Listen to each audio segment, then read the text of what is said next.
Mr. President, I'd like to make a statement regarding my vote in committee on behalf of Robert F. Kennedy to be the Secretary of HHS. First, I thank everyone who has contacted me over the last few days. Almost all have been respectful and seek the best for our country. And I've been contacted by text, by phone, by email. And if I didn't respond to anyone, it was not to be rude. It's just I was getting hundreds of messages a day personally and thousands through the office. And I just physically could not. Now, Mr. President, believe it or not, of these hundreds of people calling me and contacting me, however they did, many of them disagreed with each other, diametrically. Three-dimensionally, they disagreed. But the unifying factor is that they all desire the best for our country, even though they differ from each other so much. And maybe that kind of frames my feelings about this nomination. For context, before entering politics, before ever thinking about running for political office, I practiced medicine for 30 years in a public hospital for the uninsured, caring for those who otherwise would not have been able to afford the access to the care that I provided. After seeing patients die from vaccine-preventable diseases, I dedicated much of my time to vaccine research and immunization programs, personally witnessing the safety monitoring and the effectiveness of immunization. Put simply, vaccines save lives. This is the context that informed me when considering RFK as the nominee to be Secretary of the Department of Health and Human Services. It was a decision I studied exhaustively, I took very seriously. And as I said I would, I spoke with Mr. Kennedy not once, but multiple times over the weekend, including this morning. We had in-depth conversations about the medical literature, about the science behind the safety of vaccines. He referred me to studies and to people. I reviewed them and spoke to those whom he mentioned I should speak to. Now, the most notable opponents of Mr. Kennedy were pediatricians on the front lines of our children's health, who regularly have to combat misinformation, combating vaccine skepticism with correct information that comes from their education, their training, and experience as physicians. They are aware of the falling vaccine rates and the inevitability of increasing hospitalizations and deaths of children from vaccine-preventable diseases. They are aware that children are now contracting diseases that they would not have contracted if the child was vaccinated. Now, I heard from others impassioned about the need to address chemicals in our food and a belief that we are victims of large impersonal forces maximizing profits while sacrificing our health. And there is evidence for that.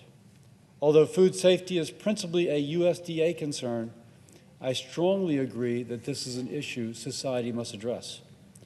Other RFK supporters are concerned regarding environmental risk. They fear these risks are being ignored by authorities. Mr. Kennedy's history of environmental activism motivates their support. I pointed out that the Environmental Protection Agency monitors this, not the Department of Health and Human Services, but they still feel that he can make a difference. So as I looked how to resolve this, I returned to where I began. Would it be possible to have Mr. Kennedy collaborate in helping public health agencies re-earn the trust of the American people? Now, regarding vaccines, Mr. Kennedy has been insistent that he just wants good science and to ensure safety. But on this topic, the science is good. The science is credible. Vaccines save lives. They are safe. They do not cause autism. There are multiple studies that show this. They are a crucial part of our nation's public health response. But as someone who's discussed immunizations with thousands of people, I do recognize that many mothers need reassurance that the vaccine their child is receiving is necessary, effective, and most of all, safe. While I'm aligned with Mr. Kennedy as regards ultra-processed food, reforming NIH, and taking on chronic disease, once more, it leaves vaccines. Now, Mr. Kennedy and the administration reached out seeking to reassure me regarding their commitment to protecting the public health benefit of vaccination. To this end, Mr. Kennedy and the administration committed that he and I would have an unprecedentedly close collaborative working relationship if he is confirmed. We will meet or speak multiple times a month. This collaboration will allow us to work well together and therefore to be more effective. Mr. Kennedy has asked for my input into hiring decisions at HHS beyond Senate-confirmed positions, and this aspect of the collaboration will allow us to represent all sides of those folks who are contacting me over this past weekend. He has also committed that he would work within current vaccine approval and safety monitoring systems and not establish parallel systems. If confirmed, he will maintain the Centers for Disease Control and Prevention's Advisory Committee on Immunization Practices recommendations without changes. CDC will not remove statements on their website pointing out that vaccines do not cause autism. Mr. Kennedy and the administration also committed that this administration will not use the subversive techniques used under the Biden administration, like sue and settle, to change policies enacted by Congress without first going through Congress.